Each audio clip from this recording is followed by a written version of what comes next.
Assalamualaikum warahmatullahi wabarakatuh. Ila hadrati sayyidina wa habibina wa syafi'ina Muhammadin sallallahu alaihi wasallam wa ila arwahi abaihi wa ikhwanihi minal anbiya'i wal mursalin. Salawatullahi wassalamuhu alaihi wa alaihim ajma'in. Wa ala ali kulli wa sahabati wal qarabati wa tabi'in wa tabi'it tabi'in bi ihsanin ila yaumiddin. Wa ila arwahi walidina wa muallimina wa zawil hukuki alaina ajma'in. Wa khususan ila hadrati Al-Imam Tirmizi. Siril Fatihah.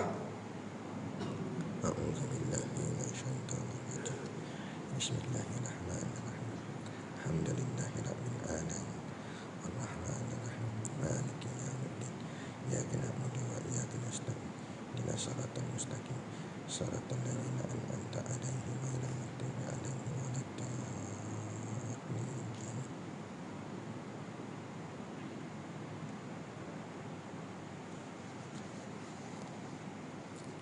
Bismillahirrahmanirrahim.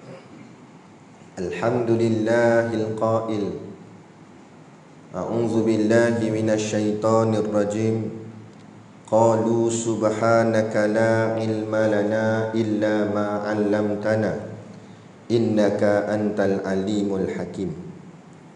Shadaqallahul azim, yang bermaksud qalu, malaikat itu menjawab, subhanaka, maha suci engkau ya Allah, la ilma lana, kami tidak mempunyai pengetahuan, illa ma 'allamtana, selain dari apa yang engkau ajarkan kepada kami, innaka antal alimul hakim, sesungguhnya engkau jualah yang maha mengetahui lagi maha bijaksana. Suratul Baqarah, lembu betina, surah yang kedua, pada ayat yang ke-32 daripada 286 ayat pada juzuk yang pertama. Asyhadu an la ilaha illallah wahdahu la syarikalah wa asyhadu anna sayyidana Muhammadan abduhu wa rasuluh. Allahumma salli wa sallim ala sayyidina Muhammad wa ala alihi wa sahbihi ajmain.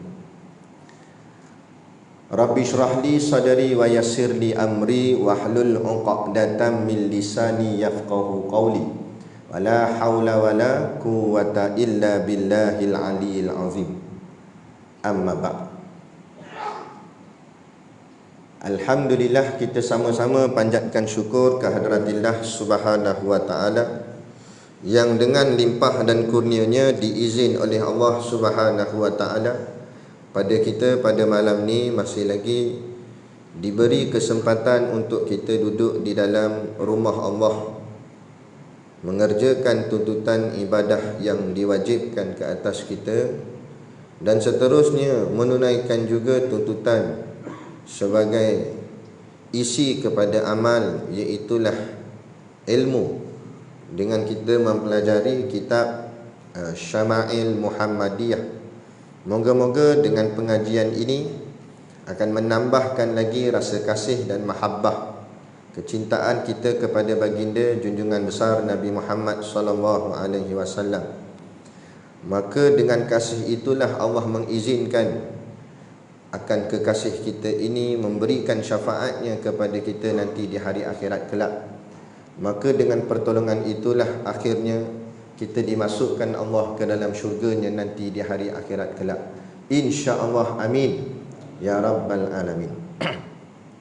Yang saya hormati pengerusi masjid dan seluruh saf kepimpinannya, para imam, para bilal, tok-tok siap yang tak dapat kita nak sebutkan namanya satu persatu, yang amat-amat disanjungi para asatizah, alim-alim ulama, tuan-tuan guru, ustaz yang mungkin hadir pada malam ini, mohonlah ditegur kepada hamba yang fakir dalam bidang ilmu ini, sekiranya apa yang disampaikan dan dikongsikan ada salah dan silapnya.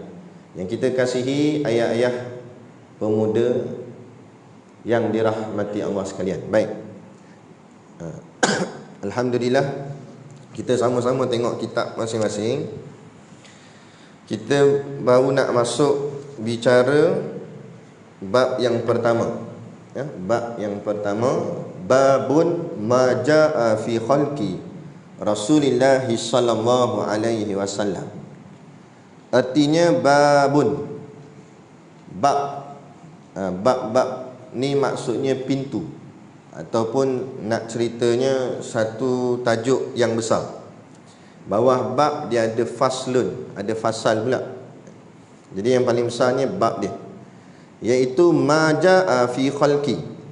Bab sesuatu yang nak menceritakan tentang khalqi, yakni bentuk fizikal ataupun ciri-ciri fizikal akan Rasulullah sallallahu alaihi wasallam. Kita tengok hadis yang pertama. Saya bacakan dulu hadisnya.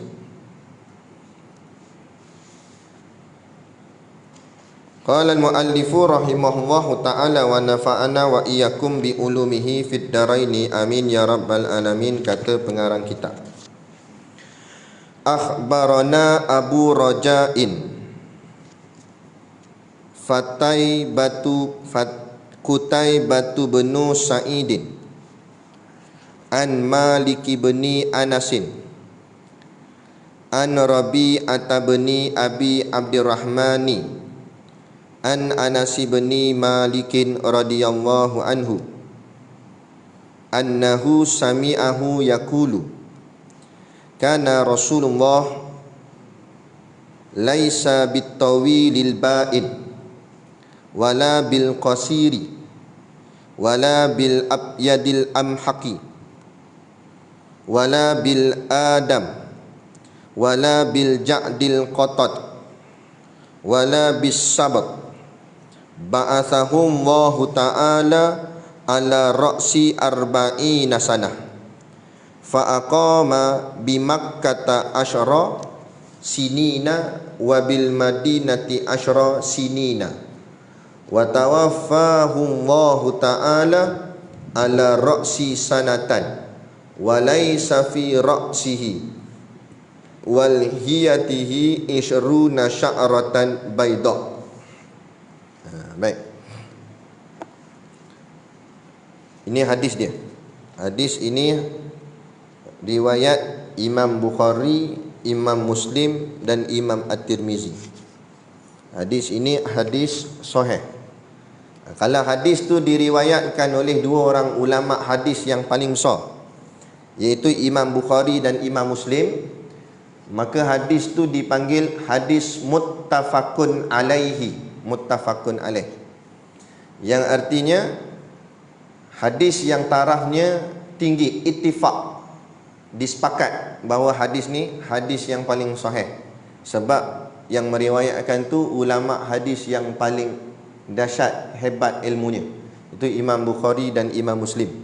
Kerana Imam Bukhari ni dia tapis hadis ni begitu terperinci, detail, sampai ke tahap kalau dia nak ambil hadis Rasulullah, jauh pun dia sanggup pergi, biar kilo pun tak apa. Zaman dulu kapal terbang tak ada lagi, dia naik unta jauh nak pergi ambil hadis Nabi.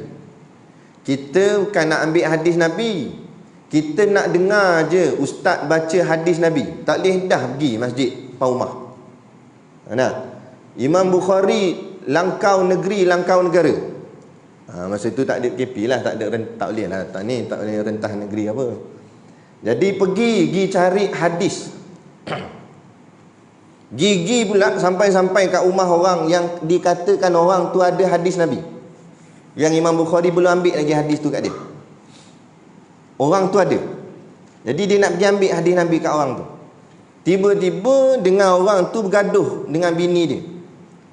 Kemudian orang tu dengan suara yang kasar marah bini dia, pam gitu. Terus dia patah balik, tak jadi nak ambil. Kerana dia kata hadis ni hadis Nabi. Tiba-tiba sikap orang yang tak mencerminkan akhlak yang baik, dia tak nak ambil hadis tu daripada orang macam tu. Sebab itulah maka kata ulama, Hadis yang diriwayatkan oleh Imam Bukhari, hadis yang sangat tinggi darjat dia, sebab penapisan dia terlampau dahsyat. Dia nak ambil satu-satu hadis tu, dia tapis betul-betul, sampaikan bukan kepada nilai semata-mata matan hadis, tapi sampai ke orang yang merawikan hadis. Perawi hadis tu pun dia jaga sungguh. Jadi hadis sekarang tak payah pergi cari dah, tinggal pergi cari kitab je, kitab hadis. Orang dah tolong susun, tolong taik, tolong tulis dah terkumpul lah depan mata kita. Tinggal lagi kita bukan suruh hafal, suruh kita ambil tahu saja. Belajar pernah dengar hadis ni gini. Jangan sampai langsung tak pernah dengar, kan? Baik. Jadi hadis ni yang kita baca tadi, saya bacakan balik dengan terjemahannya. Akhbarana Abu Raja'in Qutaibatu bin Sa'idin. Abu Raja' Qutaibah bin Sa'id mengkhabarkan kepada kami an Maliki bin Anasin, dari Malik bin Anas, an Rabi'ata bin Abi Abdurrahman, dari Rabi'ah bin Abi Abdurrahman, an Anas bin Malikin radhiyallahu anhu, ia mendengar Anas bin Malik radhiyallahu anhu berkata. Jadi yang an itu dipanggil sanad hadis. Itu panggil sanad hadis. Kalau orang mengaji ilmu hadis ni, kan, kalau dia mengaji tinggilah, dia kena hafal dengan sanad-sanad sekali. Dahsyat. Itu baru dipanggil pakar hadis.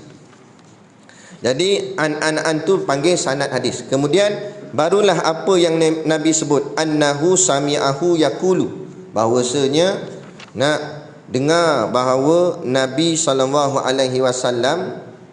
pernah pernah mendengar bahawa Anas bin Malik radhiyallahu anhu berkata tentang Rasulullah SAW.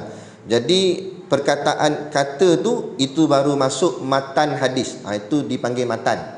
Kena pandai beza mana matan hadis, mana sanad hadis. Sanad hadis yang an tu, an orang ni itu sanad. Kemudian ayat hadis dia itu dipanggil matan hadis. Baik. Apa yang Anas bin Malik radhiyallahu anhu kata? Kana Rasulullah sallallahu alaihi wasallam.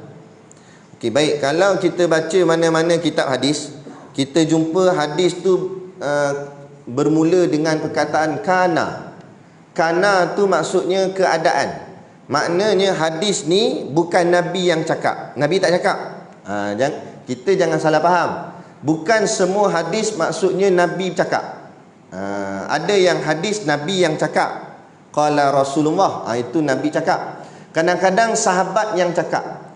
Qala Anas bin Malikin. Jadi Anas bin Malik yang cakap. Tapi cakap tentang siapa? Cakap tentang Rasulullah. Maka jadi hadis. Jadi hadis ni bukan semata-mata perkataan Nabi, malah perbuatan Nabi, segala yang berkait dengan Nabi semua jadi hadis. Jadi yang cakap dalam hadis ni bukan Nabi cakap, Anas bin Malik yang cakap, tapi cakap itu tentang peribadi atau tentang perilaku Rasulullah SAW. Jadi kata Anas bin Malik, Rasulullah SAW itu laisa bitawilil ba'in. Dia kata Rasulullah itu bukanlah, laisa bukanlah, bitawilil ba'in. Bitawilil ba'in ialah orang yang berperawakan terlalu tinggi dan terlalu pendek. Wala bil qasir.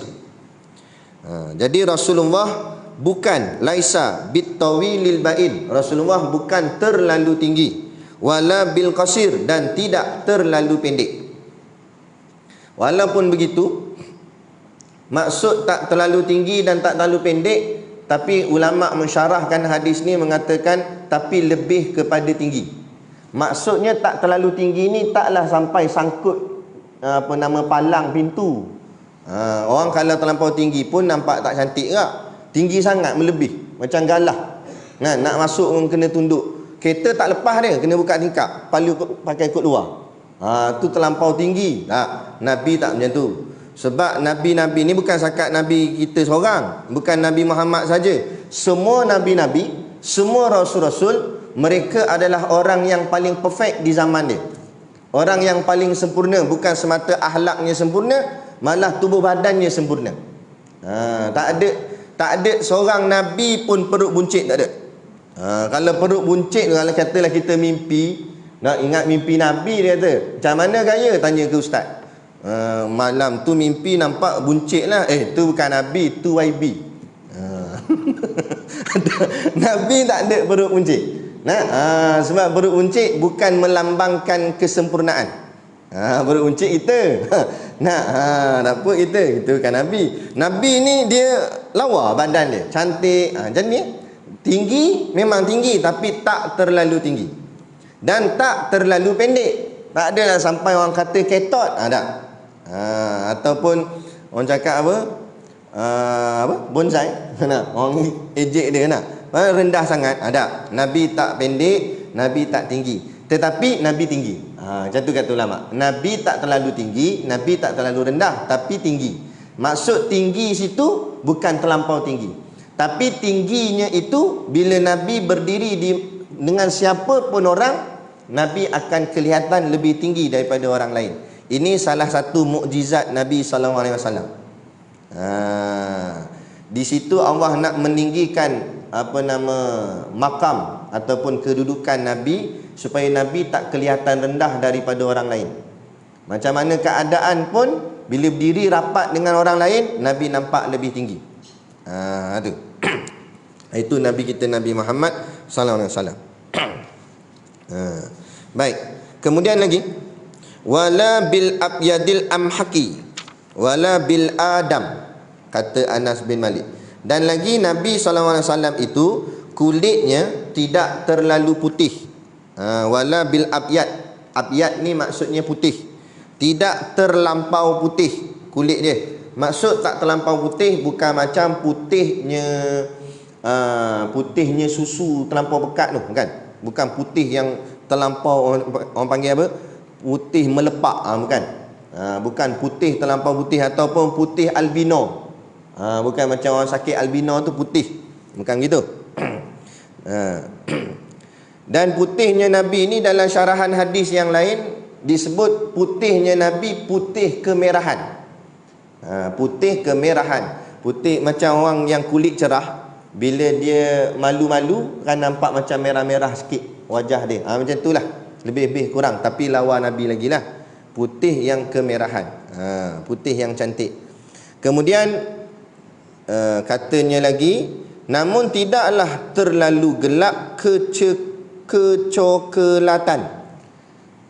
Dalam kalau yang kitab, kadang-kadang ada setengah kitab dia tafsir lain. Yang ni yang saya rujuk daripada tafsir saya. Ada setengah kitab dia kata merah.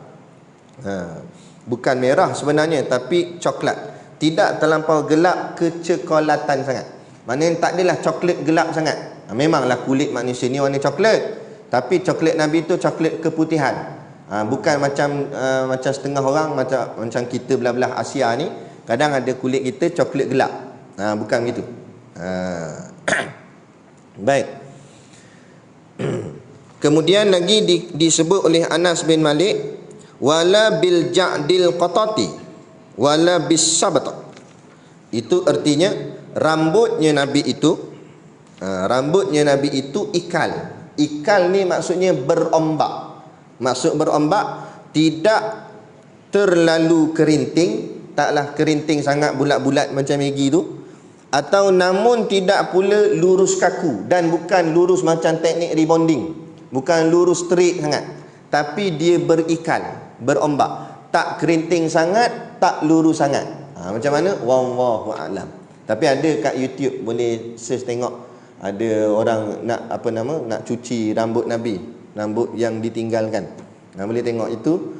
Wallahu a'lam lah kesahihan, tapi insya-Allah lah kan, mana nak tahu.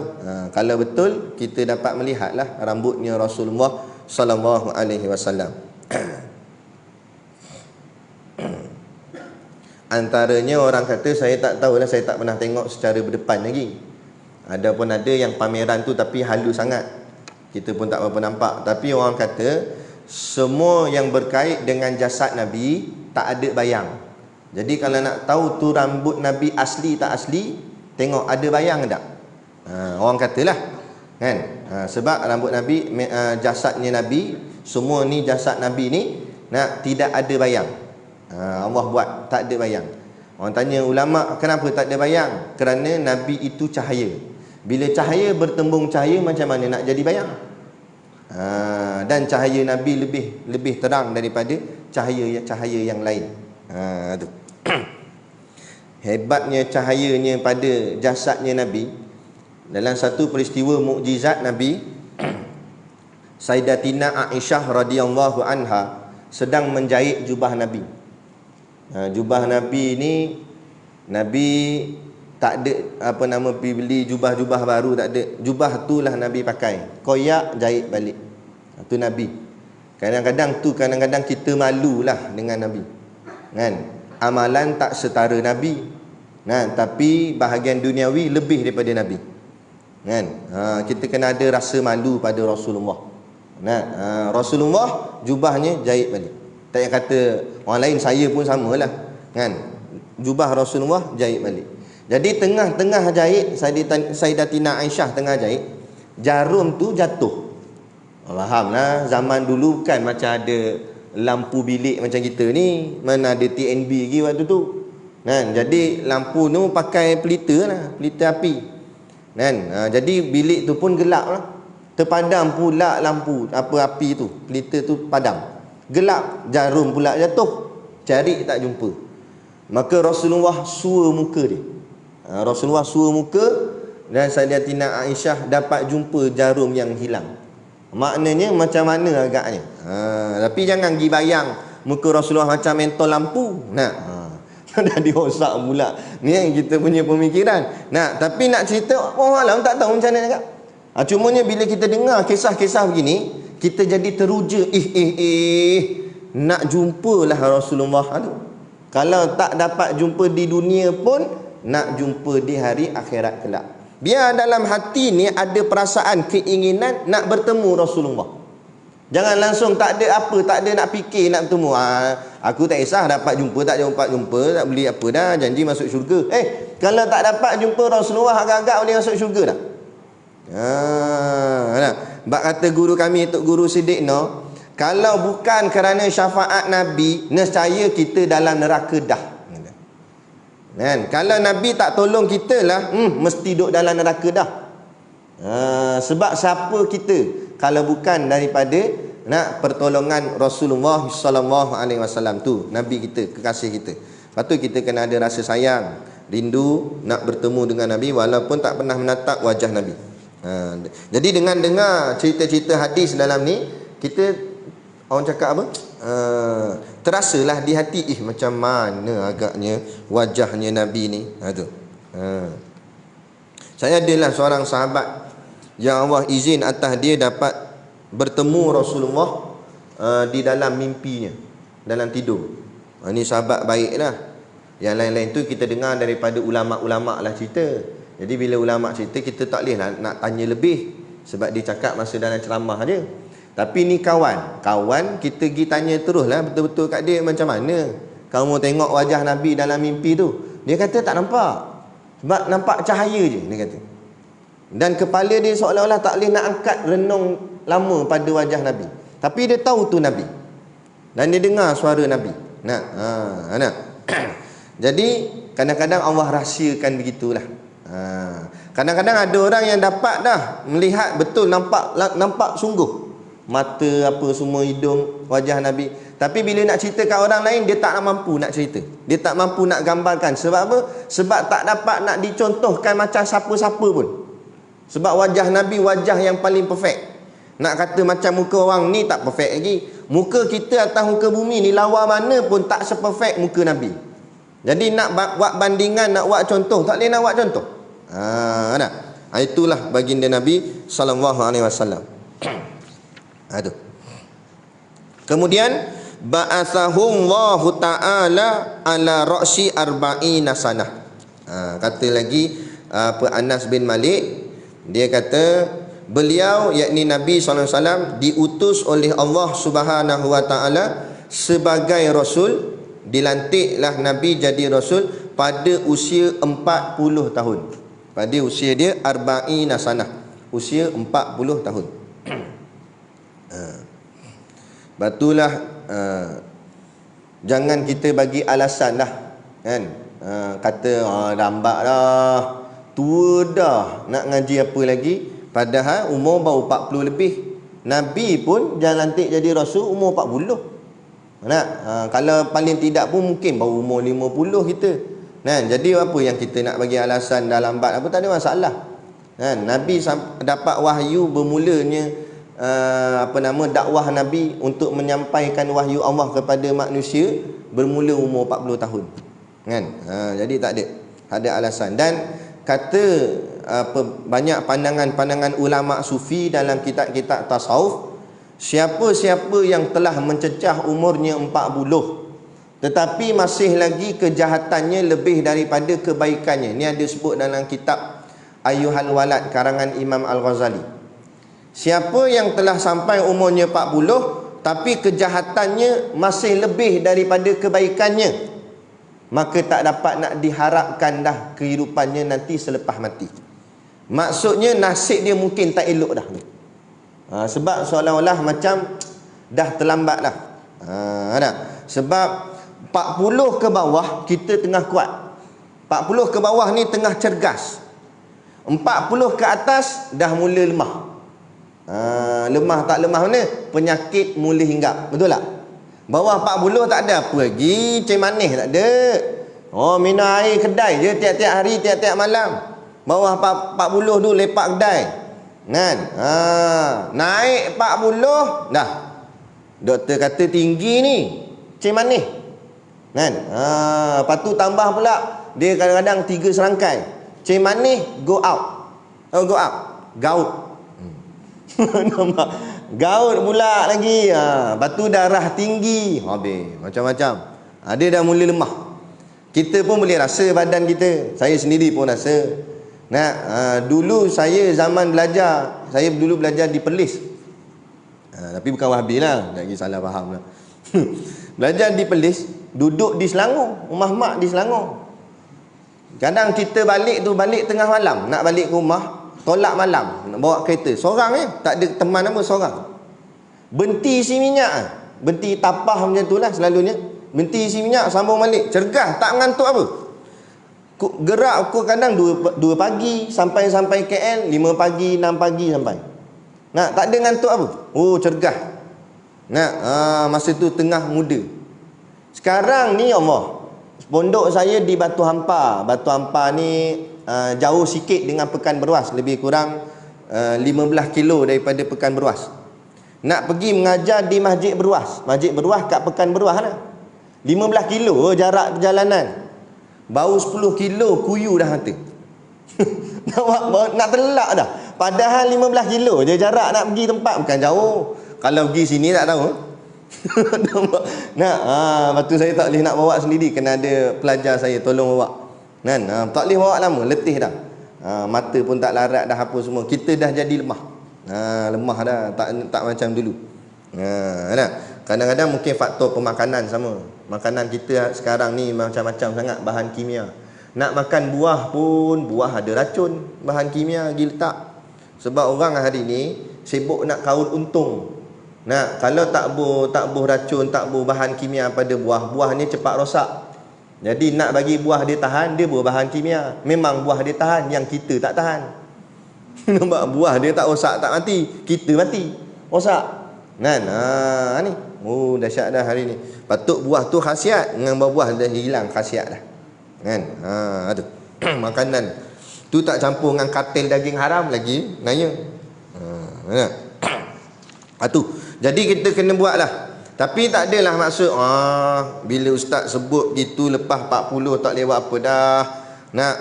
Dah halang-halang jahat lah sampai terus. Jangan pula macam tu. Bukan maksud saya kalau dah 40 tak payah berubah dah. Tapi ulama seolah-olah memberi amaran. Jangan sampai tua baru nak berubah, maksudnya begitu. Sebab kita suka bagi alasan tunggu pencen baru nak pergi masjid. Itu masalahnya. Nah, jadi masa 40 ke bawah lah kita dah usaha, struggle. Sebab masa tu tengah kuat. Sebab tu siapa yang umur 40 ke bawah, dia kuat hafal Quran, 40 ke atas Quran tu duduk dalam kepala dia, tak hilang lah. Kan? Saya pergi ziarah tok guru kepada tok guru saya. Tok guru saya tu tua dah 68, taklah tu mana. Kan? Tok guru Siddiq Noh. Lepas tu tok guru dia pun ada lagi. Ini seorang-seorangnya tok guru dia yang masih hidup. Yang lain semua meninggal dah. Tuan Guru Haji Awang Lanai tu, Pondok Lanai. Kan? Saya pergi ziarah dia. Tok Guru Haji Awang Lanai. Dia tak cakap slow dah, tak berapa larat dah. Pelan cakap. Kan? Tapi bila kita minta nasihat, dia boleh keluar ayat Quran sebiji-sebiji, dia boleh keluar hadis Nabi sebiji-sebiji. Pada umur masa tu 80 lebih dah umur dia. Ingat lagi hadis tu, ingat lagi ayat Quran dalam kepala. Umur 80 lebih. Kan? Aduh. Tu sebab apa? Sebab masa mudanya jaga. Dia gitulah. Masa muda kita jaga Quran, masa tua Quran jaga kita. Dia begitu. Tapi kalau siapa masa muda tak jaga Quran, jangan harap Quran nak jaga dia masa tua. Saya kadang-kadang kita kuliah ni pengalaman banyak lah. Kita berjalan dari tempat masjid surau, kita sampaikan kuliah. Jadi kadang-kadang ada benda yang kita perasan. Ada setengah tempat tu lah. Sini okey lah insyaAllah.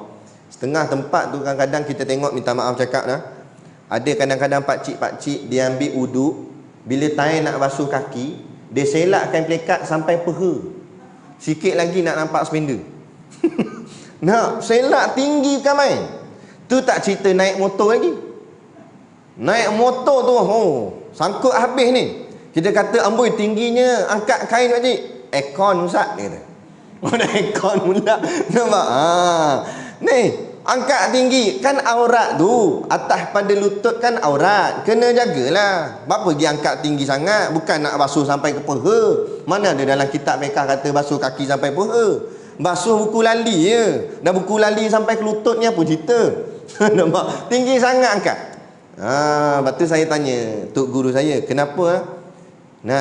Pakcik-pakcik ni pergi masjid, kuliah pun datang, tapi kenapa jadi begitu? Antara puncanya, masa muda dia tak jaga auratnya, masa bila dah tua, aurat tak boleh nak jaga dia. Dia jadi tak berapa ingat, dia buat lebih kurang aja. Sebab masa muda pun buat lebih kurang. Begitulah. Cerminan hidup kita di hari tua adalah semasa hari muda. Macam mana muda kita, macam itulah tua kita. Jadi kalau nak elok di hujungnya, nak elok tua kita, elokkan muda kita. Tu. Kan? Siapa yang masih lagi muda, dan lagi lah. Yang dah lepas 40 tu, tak apalah, kita cuba je lah ikhtiar berusaha untuk jadi lebih baik. Tak ada masalah. Dia gitu. Jaga diri kita. Ini zaman muda main bola pakai seluar pendek. Kan? Nampak habis peha-peha. Tu yang bila naik tua, walaupun dah orang cakap apa dah ke masjid surau, tapi masih lagi tak dapat nak jaga aurat dia. Sebab kesan daripada zaman muda. Ada zaman muda suka karaoke, sampai tua karaoke. Orang panggil makan keduri, dia tanya karaoke ada. Dia nak cari karaoke tu dulu. Nasi tak senduk lagi, mic dia cari. Aduh, pelik sungguh. Gigi tak ada, pakai gigi palsu. Nak nyanyi juga. Tu masuk tu kilauan emas, tak ada kerja. Kubur dah panggil mari dah. Sibuk lagi nyanyi atas pentah. Kalau tengah menyanyi atas pentah tu, tiba-tiba Allah ambil nyawa macam. Apa rasa? Kan? Udah-udahlah. Kan? Zaman kita ni, kita nak kembali kepada Allah dalam keadaan yang baik, yang elok. Jadi itu nak cerita tentang arba'in sanah. Kenapa ini sebagai satu hikmah, kenapa Allah lantik Nabi pada usia 40. Allah boleh lantik Nabi pada usia yang lebih muda daripada itu lagi. Cumanya kalau Allah lantik Nabi dalam usia contoh 20-an atau belasan, pertama muda sangat, orang tak nak ikut. Bila tambah muda, contoh macam kita, kalau kita panggil ustaz tu muda sangat pun, kadang-kadang kita macam muda sangat ustaz ni, betul ke tak ni, ngaji habis tak lagi ni, gitu. Kalau muda sangat pun kan, orang payah nak ikut. Nah, jadi 40 kematangan. Ni usia yang memang akalnya matang dah, cergas, boleh fikir dengan secara rasional dan sebagainya. Jadi itu usia yang sesuai. Usia sebagai bentuk kepimpinan. Allah Maha Bijaksana. Allah tahulah nak lantik nabinya pada usia berapa yang paling sesuai, supaya tak ada siapa pun boleh nak mempertikai akan Rasulullah SAW. Tu.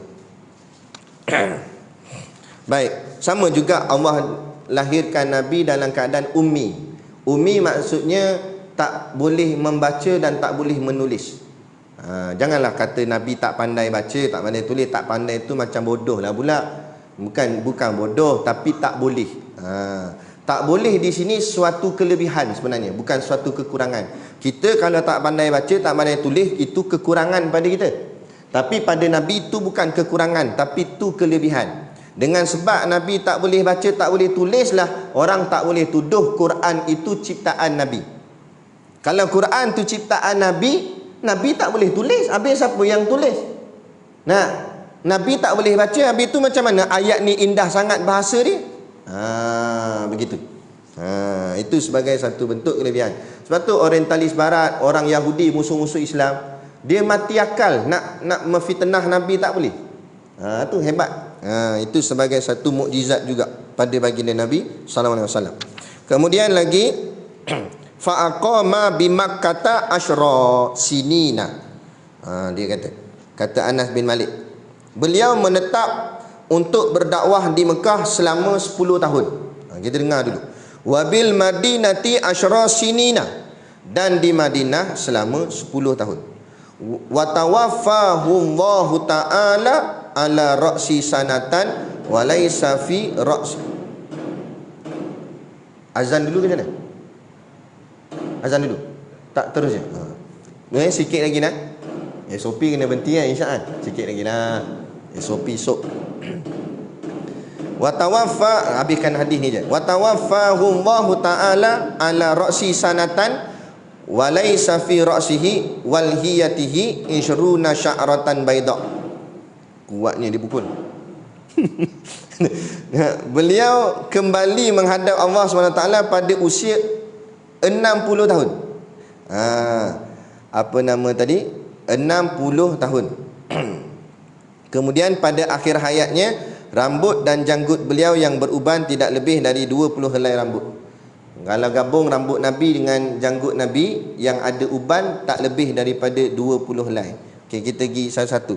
Berkenaan dengan Nabi berdakwah di Mekah, dalam hadis ni sebut 10 tahun. Sebenarnya bukan 10 tahun. Kalau hadis ni dipanggil hadis yang ganjil, kerana hadis ni satu saja yang kata Nabi berdakwah di Mekah 10 tahun. Adapun hadis-hadis yang lain semua kata 13. Sebab tu kalau kita baca dalam sirah, kitab-kitab sirah, bahawa Nabi duduk di Mekah 13 tahun sebenarnya. Cuma hadis ni satu saja yang kata 10. Jadi macam mana nak imbal hadis ni?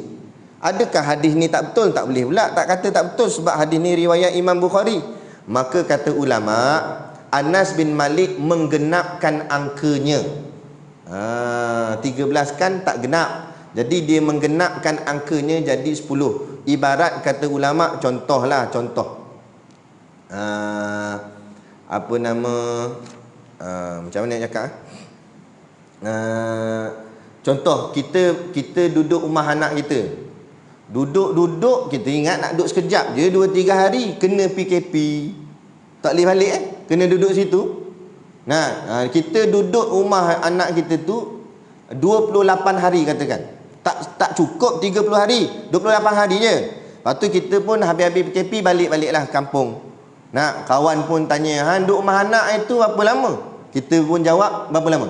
Kita jawab 28 hari ke sebulan?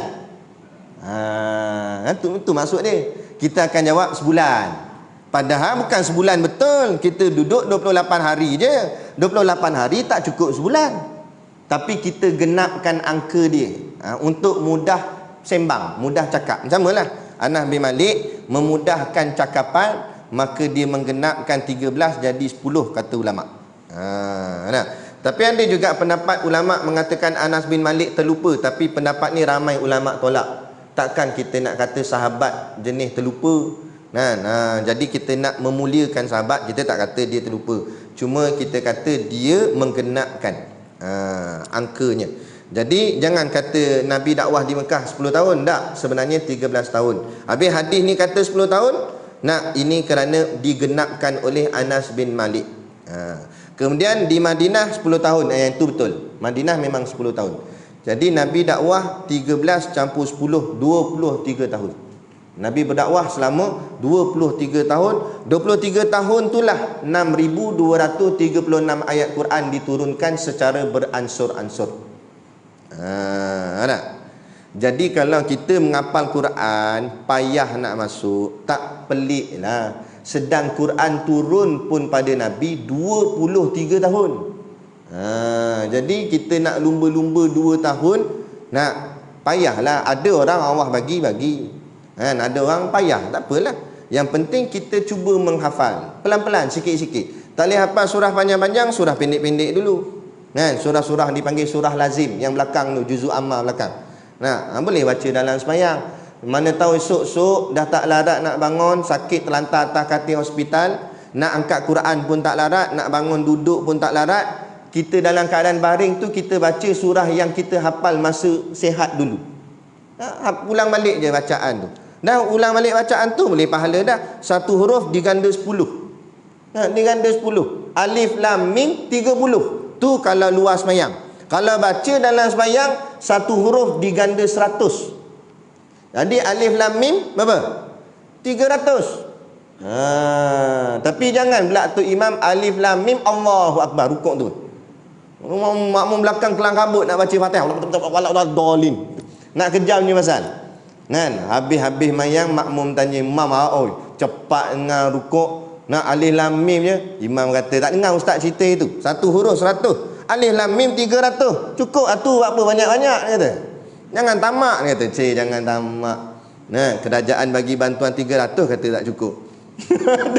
Yang tu dia nak lebih. Nak bahagian Quran dia kata jangan tamak. Ni Quran hasamnya.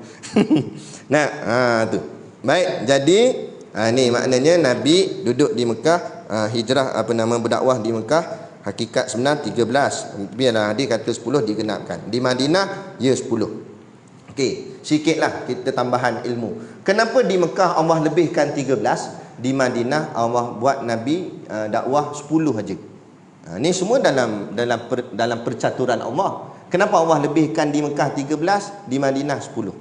Dan kalau kita buka dalam Quran, surah-surah dalam Quran ni dia terbahagi. Ada yang dipanggil suratul makiyah, ada yang dipanggil suratul madaniyah.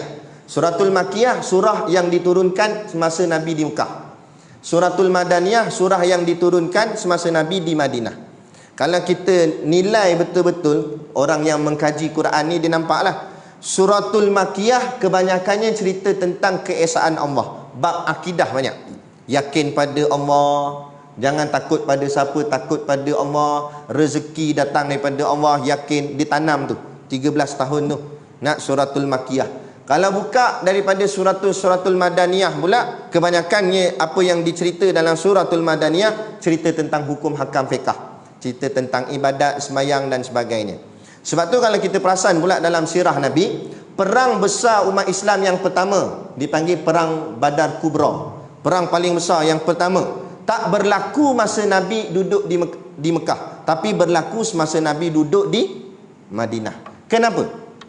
Padahal masa di Mekah pun ancaman terhadap umat Islam pun kuat, malah lagi dahsyat. Ada yang disula, dicocok di punggung, tembus kuk mulut. Saidina Bilal dia letak batu besar di atas badan, di tengah padang pasir. Ada seorang sahabat ni, saya lupa nama dia. Sahabat ni, orang seksa dia, dia bukakan baju sahabat ni, kemudian dipakaikan baju besi perang. Patut baju besi ni di luar, pakai baju dulu kat dalam, lepas tu baru pakai baju besi. Kaedah dia macam tu. Tapi ni ditanggal baju yang dalam, dipakaikan terus baju besi. Kemudian dijemur di tengah padang pasir, diikat tangan dan kaki. Bila panas terik padang pasir ni, menyebabkan besi ni panas. Bila besi ni panas, melekat dengan kulit. Bayangkan. Kemudian Depa cabut baju besi tu dengan sentak. Bayang masa tarik tu tersiat kulit sahabat ni, merah menyala belakang badan dia. Nampak Allah, ancaman yang sangat dahsyat. Nah, tapi adakah Nabi istihar perang lawan? Tak. Nabi kata sabar, sabar. Nabi tetap suruh sahabat bersabarlah, bersabar. Sampailah hijrah ke Madinah, datangnya Abu Sufyan. Waktu tu Abu Sufyan belum Islam lagi. Dengan dia tentera-tentera dia bawa balik emas, ataupun hasil barang dagangan daripada bumi Syam, nak balik ke Mekah. Nak balik ke Mekah kena lalu kot tepi Madinah. Maka masa itulah Nabi perintahkan sahabat untuk kepung rombongan tu. Itulah tempat tu berlaku di Badar. Masa tu baru berlaku peperangan yang pertama. Jadi persoalan, kenapa masa di Mekah ancaman terhadap umat Islam kuat, tapi Nabi tak istihar perang lagi? Nabi tak suruh sahabat jihad lagi. Tapi bila di Madinah, Nabi suruh sahabat berjihad. Sedangkan di Madinah tak ada dah torture tu, tak ada dah ancaman sampai dahsyat macam tu. Kan? Kenapa? Ini kerana masa di Mekah 13 tahun, waktu tu Allah nak didik, Nabi nak didik para sahabat umat Islam waktu tu untuk yakin pada Allah dulu 13 tahun. Yakin seyakin-yakinnya. Bila dah keyakinan tu bulat semata-mata kerana Allah, bila sampai di Madinah keyakinan tu dah mantap, masa tu kalau perang barulah kita akan jadi hebat, jadi kuat. Sebab kemenangan peperangan bukan dengan fizikal, bukan dengan ketangkasan senjata, tapi dengan ketakwaan dan keyakinan kepada Allah. Sebab tu 313 tentera umat Islam boleh kalahkan 1000 lebih tentera kafir masa perang Badar. Kalau ikut logik matematik, kalah dah. Sebab sikit sangat. Nisbah dia 1 nisbah 3. 300 kalau kali 3 baru 900, sedangkan tentera musuh 1000 lebih. Maknanya kalau nak menang, seorang kena bunuh 3 orang. Nampak? Kalau ikut logik matematik, tapi menang tentera Islam, kalah tentera kafir. Kemenangan itu bukan atas dasar masa tentera Islam lawan di perang Badar, senjata pun tak cukup. Yang naik kuda 2 orang. Kuda masa tu ada 2 ekor je. Nah, unta tak banyak mana kak. Baju perisai pun tak banyak mana. Senjata pun kurang. Kalau ikut dia punya taktikal memang lemah. Tapi menang tentera Islam. Sebab bukan kerana taktikalnya, tapi kerana keyakinan, ketakwaan kepada Allah Subhanahu Wa Taala. Ini yang sebenarnya. Nah, jadi sebelum kita akhiri majlis ini, saya nak sentuh sikit bab soal keyakinan ni.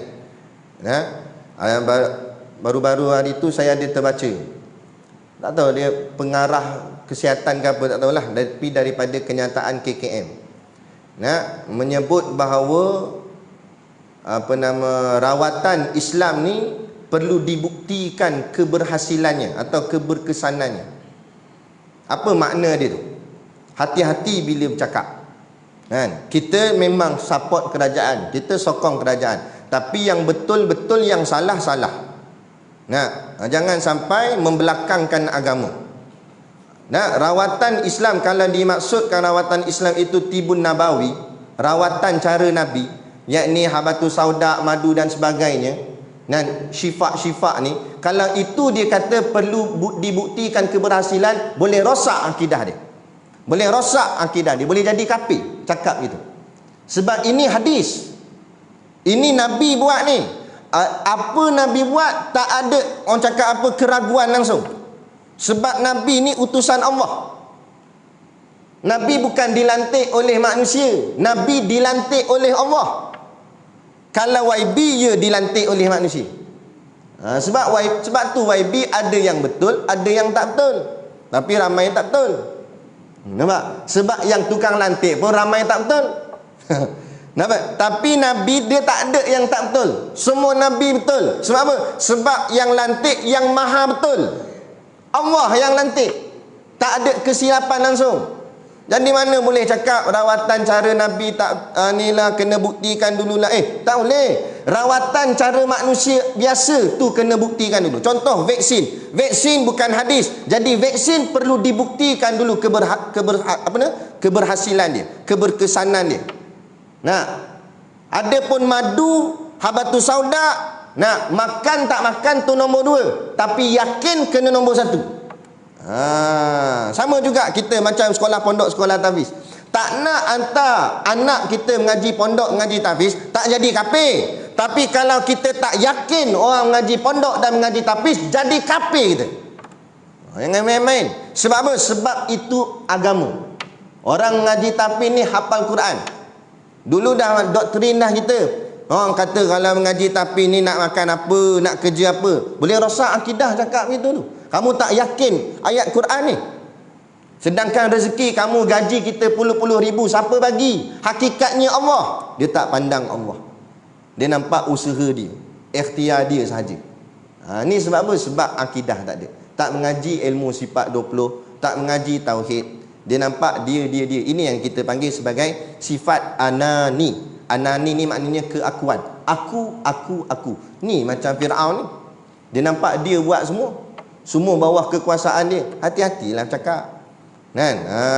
Mu nak pakai vaksin, silakan pakai vaksin. Tapi cuba je lah. Tapi bab keyakinan, biar keyakinan pada Islam. Sama juga. Tak nak hantar anak sekolah pondok, tak nak hantar anak sekolah tahfiz, nak hantar anak sekolah kebangsaan, silakan pergi. Tapi jangan menghina orang mengaji pondok dan mengaji tahfiz.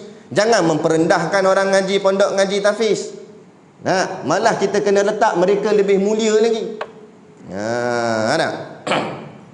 Tu. Dan kalau kata hebat sangat orang mengaji sekolah kebangsaan, bila ada kematian panggil lah sekolah budak-budak sekolah kebangsaan buat tahlil. Ada orang panggil? Dah, orang panggil budak tahfiz juga. Yang kata tak pandai tu, yang kata nak makan apa tu makan. Orang bagi makan tahlil free je makan. Lagi hebat. Nampak? Kadang-kadang pakai jubah suban ni, kita pergi masuk kedai makan, keluar-keluar nak bayar tu, tak apa Ustaz, tadi meja sebelah dah bayar dah. Pakai gini je pun orang bayar dah. Kan? Bukan masa makan tu baca Quran dah. Pakai gini je. Orang tak boleh bayar dah. Sebab ada sunnah Nabi pada kita. Bukan sebab kita. Kalau muka kita tak laku apa pun. Tapi sebab sunnah Nabi ada pada kita. Tingginya, hebatnya.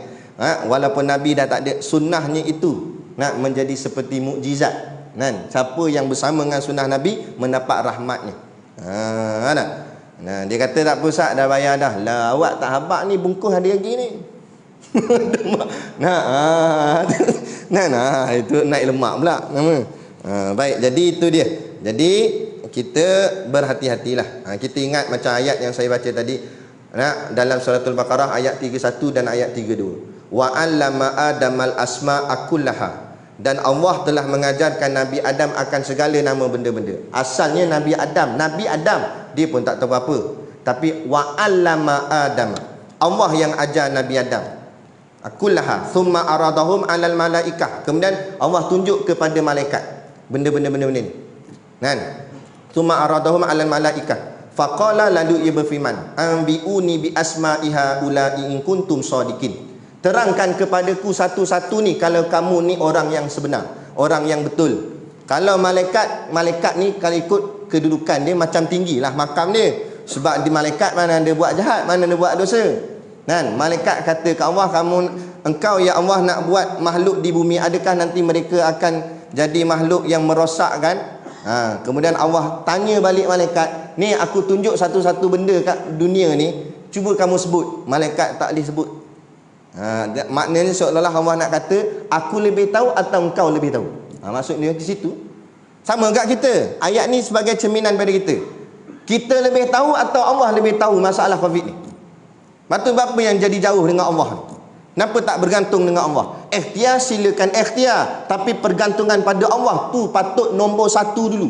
Nombor 2 baru ikhtiar. Vaksin ke apa ni nombor 2. Nombor 1 pergantungan kepada Allah dulu, patut nombor 1. Jangan ikut kafir. Tu kafir, WHO apa semua tu memang daripada kafir. Dia memang nombor 1 usaha dia. Sebab dia mana ada percaya kepada Allah. Dia tak ada akidah. Sebab tu orang kata berkawan dengan kafir boleh, tapi jangan sampai jadi kafir. Kawan je lah. Ni sampai ikut habis pemikiran dia pun ikut, cara dia pun ikut habis lah. Jadi kita kena pergantungan pada Allah, munajat pada Allah, doa pada Allah, minta tolong Allah. Kan? InsyaAllah. Siapa yang ada macam ada tanda-tanda simptom, saya syorkan makan habatus sauda, insya-Allah. Kan? Dr. Zulkifli Al-Bakri, Menteri Agama kita pun, dia hari tu positif. Nak duduk masa tu vaksin belum sampai lagi, tak ada sebut-sebut lagi vaksin waktu tu. Dia kena sebelum ni lagi dah. Dia tulis kat dalam Facebook dia. Akhirnya alhamdulillah swab test dah jadi negatif. Bila orang tanya apa amalan dia, dia kata saya makan habatus sauda dan garam. Jadi itulah ubat dia, itulah penawar dia. Nampak? Jadi kalau dah ada penawar, apa nak penawar yang lain, lebih-lebih lagi yang datang daripada yang bukan Islam, yang kita ragu. Kan? Ni nak masuk dalam badan tuan-tuan, bukan boleh main test-test. Kan? Bukan boleh main senang-senang masuk. Kalau masuk nak test kat kereta kita boleh lah. Orang kata minyak ni power. Kalau orang pakai minyak ni terangkat tayar depan, boleh kita test kat kereta. Rosak-rosak boleh hantar pomen bagi repair balik enjin. Kan? Macam kereta enjin diesel, termasuk petrol. Habislah memang problem enjin. Tapi hantar pomen dia boleh buat balik. InsyaAllah tak ada masalah. Paling-paling tidak pun tukar enjin terus je. Tapi kalau salah masuk dalam badan, hantar pomen boleh? Dengan pomen pening kepala. Macam mana nak buat? Dia kata mana boleh? Nak tukar jantung, ingat boleh main tukar-tukar gitu? Jadi nak masuk kena fikir betul-betul. Dalam bab ciptaan manusia, ya kita kena buat kajian yang secara terperinci. Adapun yang datang daripada sunnah agama, jangan kata nak kena kaji lah apa semua. Kalau nak kaji untuk menambah baik, nak buat habatus sauda dalam bentuk pil, itu tak apa kajian gitu. Tapi meragui keberkesanan, meragui keberhasilan apa yang Nabi bawa, rosak akidah. Tu. Jadi itu sebagai satu bentuk kesimpulan atau khulasah kefahaman kita, yakni daripada kefahaman kita pembacaan kitab Syama'il Muhammadiyah. Jadi sepanjang dalam hadis ni menceritakan tentang bentuk fizikal Nabi, itu kesimpulannya bentuk fizikal Nabi itu sempurna. Itu nak masukkan itu, nak masuknya sempurna, tak terlampau tinggi, tak terlampau rendah, tak terlampau kerenteng, tak terlampau lurus, maknanya perfect. Kata ulama, khairul umuri awsatiha, yang paling terbaik ialah pertengahan. Kita pun dalam kehidupan begitu. Jangan jadi terlampau kaya, jangan jadi terlampau miskin. Sederhana sudah. Ada duit banyak tak apa, jadi macam Ustaz Ibik Liu, bantu orang lain. Kaya jutawan, duit banyak, buat kedai-kedai syarikat untuk bantu orang Islam. Kan? Supaya produk orang Islam boleh dijual. Ini kadang-kadang produk orang Islam nak masuk pasaran antarabangsa, pasaran besar pun tak boleh. Kita air gau ada jual di Tesco? Tak ada. Air gau ada jual di Giant? Tak ada. Air gau tu buatan orang kita, tapi tak boleh masuk pasaran besar. Jadi kita jadi jutawan, duit banyak, kita buka kedai untuk orang Islam, produk orang Islam semua jual dalam tu. Macam Malakat Mall mereka buat. Dekat Kuala Lumpur ada buat Malakat Mall apa semua, kan? Jangan salah pergi Malakat Mall, bukan Malakat Maut. jadi tak balik yang kira. Kan? Tu makna kata ni. Jadi kaya tak salah, tapi bantu orang. Ini bermewah-mewah tapi tak ada apa untuk agama, kan? Tak mau macam tu. Ataupun jangan terlampau miskin, susah juga hidup kita. Sederhana, yang terbaiknya sederhana. Kehidupan kita ni biar sederhana semua. Dalam beribadat begitu juga, jangan terlampau melebih-lebih, dipanggil ghulu, melebih-lebih dalam ibadat. Puasa tak nak buka, azan dah maghrib buka, isyak abang aku buka. Oh yang boy, makam celah mana ni, tak ada. Buka lah, kan? Jangan. Lepas tu Nabi larang puasa tiap-tiap hari. Kalau kuat macam mana pun Nabi kata, buat macam Nabi Daud buat, puasa selang sehari. Maknanya Nabi nak ajar juga kesederhanaan. Jangan sibuk akhirat sampai langsung tak peduli dunia. Tak boleh juga. Duduk kat masjid tak balik-balik rumah, bini sampai cari habis, kan? Tak boleh balik rumah, dia kata keluar ni saja rosak. Ada pula begitu, kan? Tak kena ada seimbang dunia dan akhirat. Kesederhanaan. Siang kita sibuk dengan kerja dunia, malam kita duduk di masjid solat jemaah dengan kuliah. Okey dah tu. Sempurna dah tu hidup. Walaupun mungkin kita tak alim sangat, tak warak sangat, tapi insya-Allah duduk dah makam orang soleh, orang yang baik-baik. Jadilah, kan? Insya-Allah bila jadi orang baik, kita mati dalam keadaan yang baik dan hasilnya dimasukkan Allah di tempat yang terbaik, yakni syurga. Insya-Allah. Jadi cukup sekadar tu pada malam ni. Dan kalau nak jadi lebih baik lagi, beli produk. Itu lebih baik. Nak ada produk untuk pondok kat luar tu, bolehlah tuan-tuan tengok lepas habis mayat lagi, membeli sambil niat menderma, insya-Allah untuk bantu perjuangan Ustaz Siddiq lah untuk bangunkan sekolah beliau di Batu Hampar Beruah, insya-Allah. Jadi cukup sekadar tu, wabillahi taufik wal hidayah. Assalamualaikum warahmatullahi wabarakatuh. A'udzu billahi minasyaitonir rajim. Bismillahirrahmanirrahim. Alhamdulillahirabbil alamin wassalatu wassalamu ala asyrafil anbiya'i wal mursalin sayyidina Muhammad wa ala alihi wa sahbihi ajmain. Allahumma taqabbal minna salatana wa du'aana innaka antas samiul alim wa tub alaina innaka antat tawwabur rahim. Allahumma ja'al dinana dinan nabi Muhammadin sallallahu alaihi wasallam wa islamana islamal muslimin wa imanana imanal mu'minin wa salatana salatal khashi'in wa a'malana a'malas salihin wa niyyatana niyyatal mukhlisin wa dhunubana ya Allah dhunubal mustaghfirin wa hayatana hayatal ulama wa mautana bimautis syuhada wa adkhilnal jannata ma'al anbiya'i alaihimus salatu wassalam.